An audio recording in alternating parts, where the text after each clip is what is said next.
Hello बच्चों, good morning. तो भी बढ़ते हैं अपने अगले कंसेप्ट की तरफ। और अगला कंसेप्ट है rules to form image by spherical mirrors.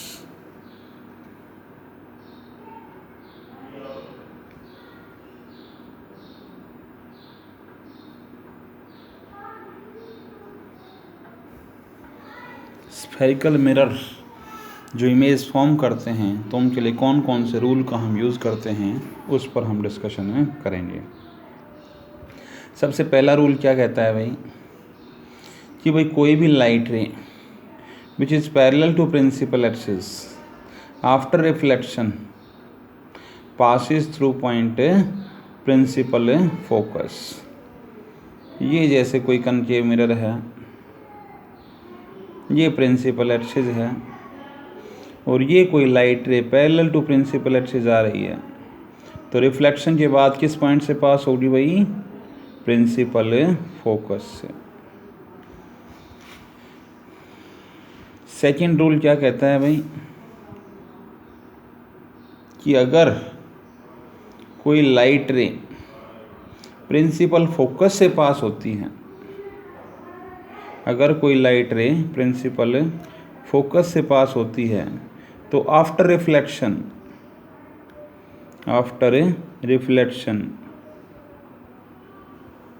वो क्या हो जाएगी? पैरेलल टू प्रिंसिपल एक्सिस हो जाएगी भाई।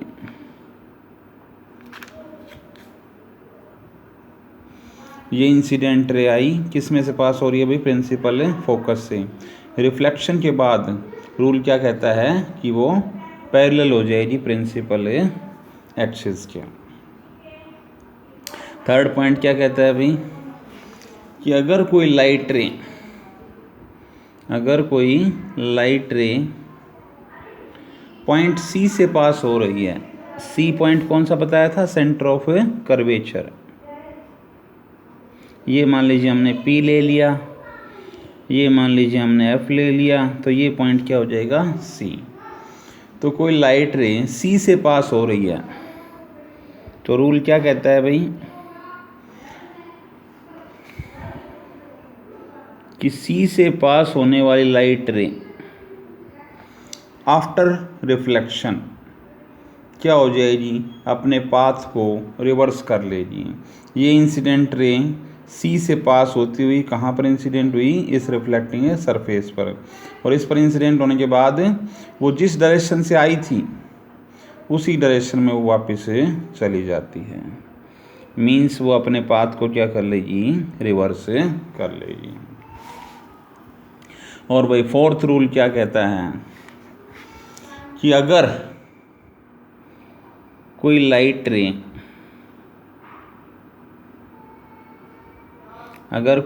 रे कहाँ पर इंसिडेंट हो रही है? पोल ऑफ द मिरर पर।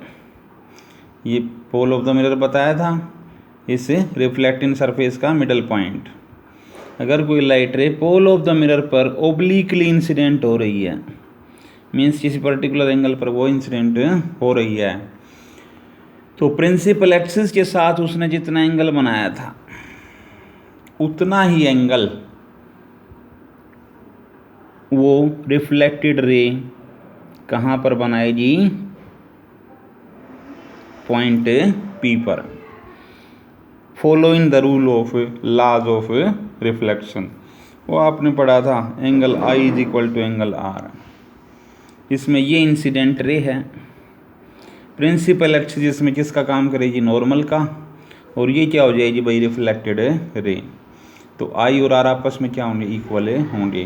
तो अगर कोई light ray pole of the mirror पर ओब्लिकली इंसिडेंट हो रही है तो पोल ऑफ द मिरर से वो प्रिंसिपल एक्सिस के साथ उतना ही एंगल बनाएगी जितना एंगल वो इंसिडेंट रे प्रिंसिपल एक्सिस के साथ बना रही थी। तो ये कुछ रूल्स थे भाई स्फेरिकल मिरर्स से जो इमेज बनेगी उसको फॉर्म करने के लिए। अब हम रे डायग्राम स्टडी करेंगे कि भाई कैसे कनकेव मिरर के सामने किसी ऑब्जेक्ट को रखा जाए अलग अलग पोजीशन पर, तो वो कहाँ पर इमेज बनाएगा और उसकी क्या नेचर होगी। तो नेक्स्ट टॉपिक हम यहाँ पर लेकर चलते हैं, image formation. Image formation by concave mirror.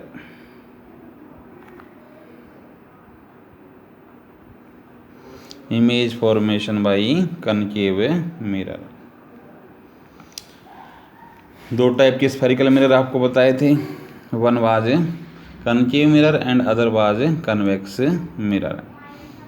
तो सबसे पहले हम डिस्कस करते हैं कनकेव मिरर के सामने अलग अलग पोजीशन पर ऑब्जेक्ट रखा हो तो उस पोजीशन के बेस पर उसकी इमेज कहाँ पर फॉर्म होगी, उसकी क्या नेचर होगी, और उसके साइज और ऑब्जेक्ट के साइज़ के बारे में क्या रिलेशनशिप रहेगा, ये सब डिस्कशन हमारा इस टॉपिक में चलेगा। तो सबसे पहली पोजीशन हम लेकर चलते हैं यहाँ पर, ऑब्जेक्ट इज एट इन्फिनिटी।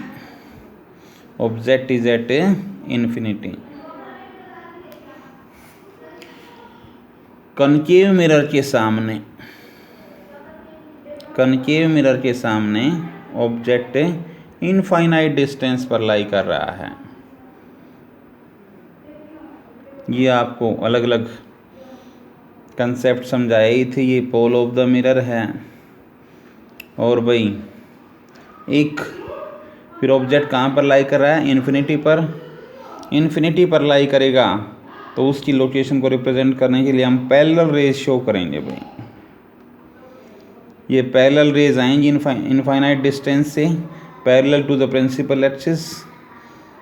ये तो इंसिडेंट रे हो गई। आफ्टर रिफ्लेक्शन वो किस पॉइंट से पास होगी भाई, प्रिंसिपल फोकस से, ये एफ हो जाएगा।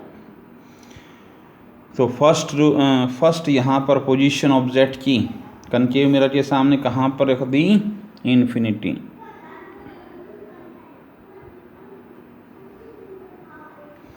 इन्फिनिटी। जब ऑब्जेक्ट कनकेव मिरर के सामने इन्फिनिटी पर रखा हो तो उसकी इमेज कहाँ पर फॉर्म होगी भाई, प्रिंसिपल फोकस पर। अगर इसकी नेचर की बात की जाए तो नेचर कैसी होगी, रियल एंड इन्वर्टेड। अगर साइज़ की बात की जाए तो यहाँ पर इसका जो इमेज का साइज होगा वो कैसा होगा, point size, very small size होगा। तो ये तो भाई फर्स्ट यहाँ पर पोजीशन रही ऑब्जेक्ट की, कहाँ पर है, इन्फिनिटी पर। सेकंड पोजीशन की अगर बात करें तो ऑब्जेक्ट इज एट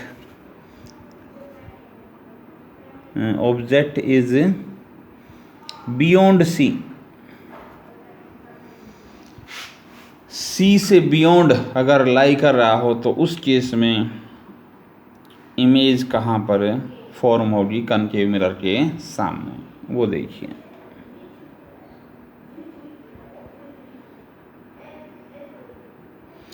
ये कोई कनकेव मिरर हम यहाँ पर लेकर चल रहे हैं।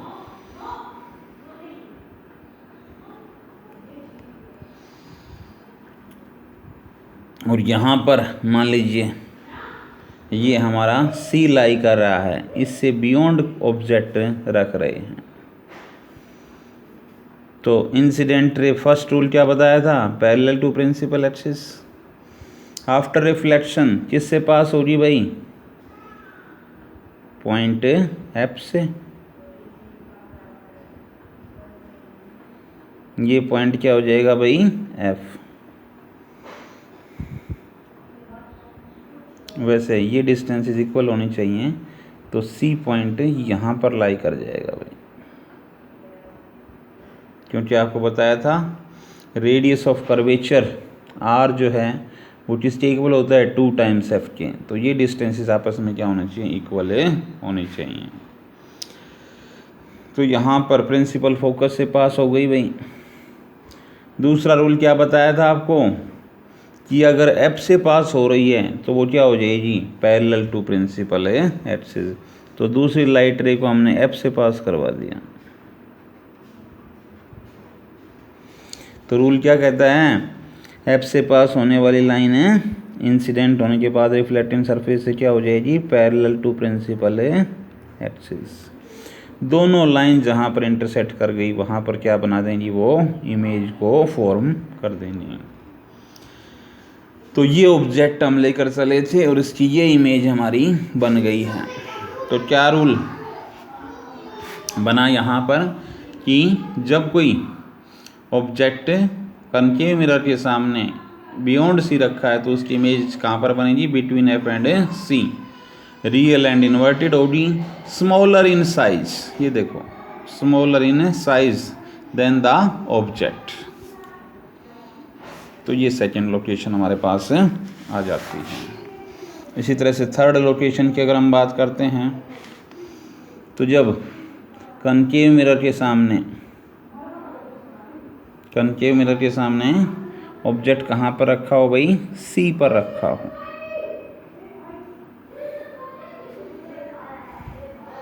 थर्ड लोकेशन रखेंगे when object is at centre of curvature. Object को कहाँ पर रखा हो भाई, सेंटर ऑफ कर्वेचर पर, सी पर रखा हो। तो ये मान लीजिए हम सी लेकर चल रहे हैं।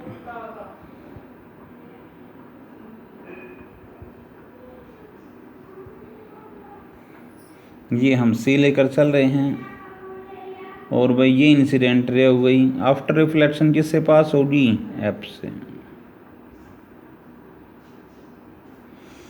होगी।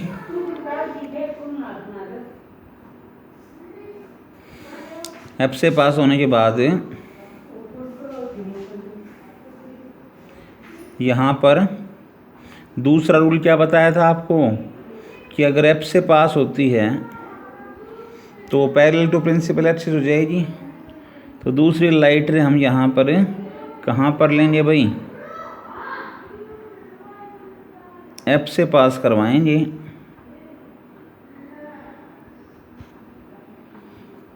और किसके पैरेलल ले जाएंगे, parallel to principal axis. Parallel to principal axis ले जाएंगे तो कहाँ पर इमेज फॉर्म होगी भाई, सी पर। तो जब ऑब्जेक्ट कहाँ पर रखा था, सी पर रखा था, तो इसकी इमेज कहाँ पर फॉर्म होगी, सी पर ही फॉर्म होगी। नेचर की बात की जाए तो रियल एंड इन्वर्टेड होगी और साइज़ की बात की जाए तो जितना साइज ऑब्जेक्ट का था उतना ही साइज किसका होगा, इमेज का होगा। नेक्स्ट हम लेकर चलते हैं व्हेन ऑब्जेक्ट इज प्लेस्ड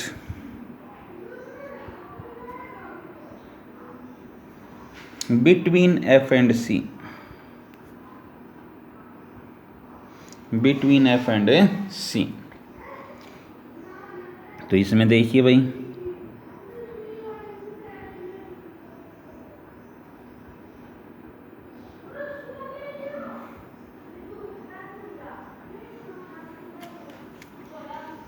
ये मान लीजिए हमने क्या ले लिया, एफ ले लिया और ये हमने क्या ले लिया भाई, सी ले लिया। इन दोनों के बीच में रखा है ऑब्जेक्ट। तो incident ray parallel to principal axis जाएगी। आफ्टर रिफ्लेक्शन किससे पास होगी भाई, एफ से।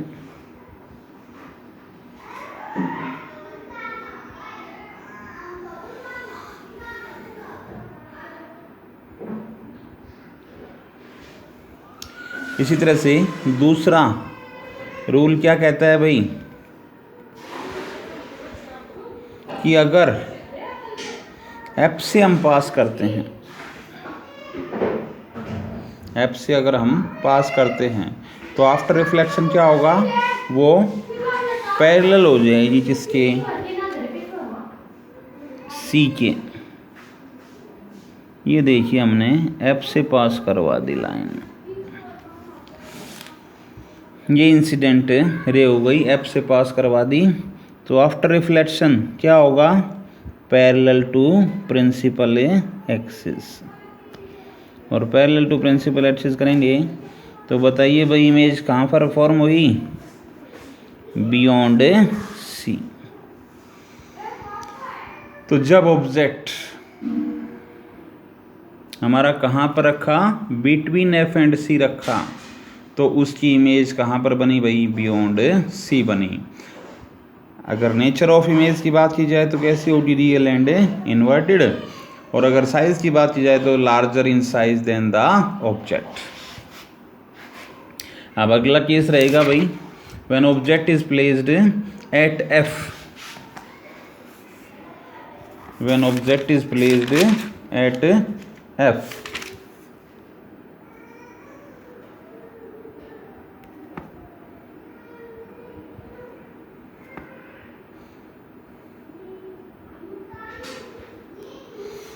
जब प्रिंसिपल फोकस पर ऑब्जेक्ट रखा हो तब इमेज कहाँ बनेगी?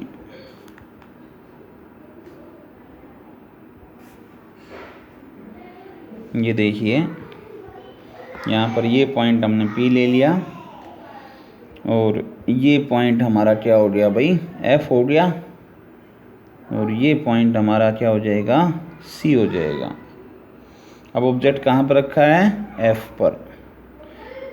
तो रूल क्या कहता है? पैरेलल टू प्रिंसिपल एक्सिस जाएगी, उसके बाद कहाँ से पास होगी? F से। ये रिफ्लेक्टेड रे हो गई। अब दूसरा, इसमें रूल कौन सा अप्लाई किए जाएंगे? अब F से तो पास करवा नहीं रह सकते इसमें, क्योंकि F पर ही तो ऑब्जेक्ट रखा ही है। तो दूसरा रूल C वाला उठाएंगे यहाँ पर। C से अगर कोई लाइट रे, C से अगर लाइट रे को इंसिडेंट करवाते हैं हम, तो क्या रूल बताया था? यहाँ पर इंसिडेंट होने के बाद वो अपने पाथ को रिवर्स कर लेगी। रिवर्स कर लेगी तो ये पैरेलल रेज यहाँ पर हो जाएंगी। दोनों जो रिफ्लेक्टेड रे हैं वो आपस में क्या हो जाएंगी? पैरेलल हो जाएंगी। पैरेलल हो जाएंगी तो इमेज कहाँ पर बनेगी भाई? इन्फिनिटी पर। इमेज कहाँ पर बनेगी? इन्फिनिटी पर। रियल एंड इन्वर्टेड होगी, लार्जर इन साइज होगी। इसी तरह से लास्ट केस यहाँ पर देखिए भाई, when object is placed, when object is placed, when object is placed कहाँ पर रखेंगे?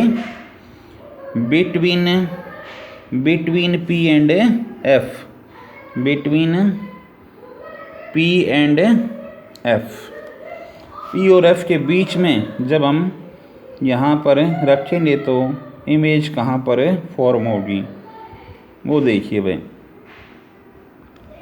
तो यहाँ पर ये हमने पॉइंट P ले लिया, ये पॉइंट F ले लिया और ये पॉइंट C ले लिया। यहाँ पर ऑब्जेक्ट को हमने रखा parallel to principal axis. After reflection किससे पास होगी भाई? F से पास होगी।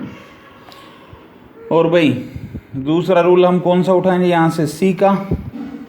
तो C से लाइट रे कहाँ पर इंसिडेंट हुई भाई? मिरर पर इंसिडेंट हुई, तो रूल क्या कहता है? वो अपने पाथ को रिवर्स कर लेगी। रिवर्स कर लेगी तो ऐसा रहेगा पीछे से वो किसी पॉइंट से आ रही है, पीछे से किसी पॉइंट से आ रही है। इसी तरह से ये जो रिफ्लेक्टेड रे थी ये भी ऐसा लगेगा पीछे से किसी पॉइंट से आ रही है, और दोनों जहाँ पर डॉटेड लाइन इंटरसेक्ट कर जाएंगी वहाँ पर वो क्या फॉर्म कर लेगी? इमेज को फॉर्म कर लेगी। इसको हमने डॉटेड लाइन से रिप्रेजेंट किया है भाई। इसका मतलब है यहाँ पर जो इमेज बनेगी उसकी नेचर कैसी होगी भाई? Virtual and erect. और अगर साइज़ की बात की जाए तो larger in size than the object. तो ये डिफरेंट केसेस हमने डिस्कस किए। किस केस में? कनकेव मिरर में जब ऑब्जेक्ट डिफरेंट पोजीशन पर रखा हो तो किस पोजीशन के कोरस्पॉन्डिंग इमेज कहाँ पर फॉर्म होगी, उसकी क्या नेचर होगी, और उसकी इमेज के साइज़ का ऑब्जेक्ट के साइज़ के साथ क्या रिलेशनशिप रहेगा।